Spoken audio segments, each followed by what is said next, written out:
Corruption کی یہ چورن نہیں بکنے والا. اب تو عدالتیں بھی جاگ چکی ہیں اور عدالتیں فیصلے دے رہی ہیں. تو آپ مہربانی کریں, جو وقت باقی ہے, دیکھیں ایک سوچ یہ ہے, چیئرمین صاحب یہ کام کی بات ہے, سن لیں اور مجھے کرنے دیں. ایک سوچ یہ ہے کہ آپ کی حکومت ناکام ہو, مگر اگر آپ کی حکومت ناکام ہوگی تو ریاست کو بھی ساتھ نقصان ہوگا, کیونکہ جب ادارے کمزور ہوں گے تو کسی نے آ کے ان اداروں کی ذمہ داری قبول بھی آپ کے بات کرنی ہے. یہ سوچ درست نہیں ہے. ہمیں پاکستان کے قومی اداروں کو کمزور نہیں ہونے دینا چاہیے. پاکستان تو ہم سب کا ہے. اس کلمے سے بھری چھت کے نیچے تو ہم سب اکٹھے کھڑے ہیں. اس قائد اعظم کی تصویر کے سائے کے تلے تو ہم اکٹھے کھڑے ہیں. ہم دشمن تو نہیں ہیں ایک دوسرے کے.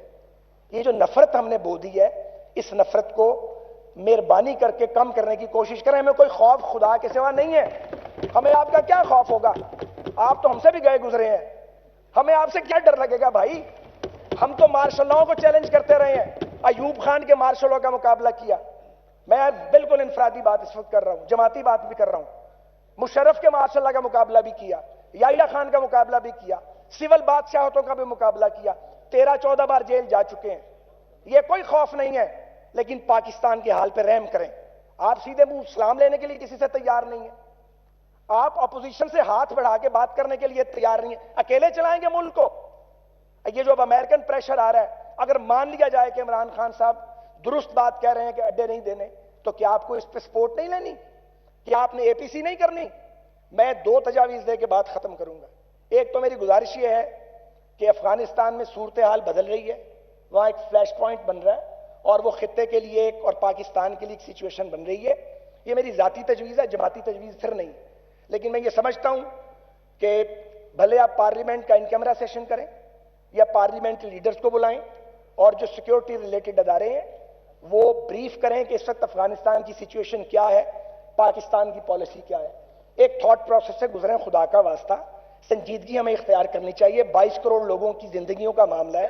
ہم ایک نیوکلیئر سٹیٹ ہیں, روٹی کھانے کے لیے ہمارے پاس نہیں ہے. پاکستان کے دشمن اس نیوکلیئر ویپن کو ہم سے لینا چاہتے ہیں. ملک دنیا میں سازشیں ہو رہی ہیں, ہم ایک دوسرے کا گریبان پھاڑنے میں مصروف ہیں. مہربانی کریں, کافی ہو گئی ہے. 3 سال آپ نے اس میں گزار لیے, اس میں سے کچھ نہیں ملا آپ کو, آگے بھی کچھ نہیں ملنا.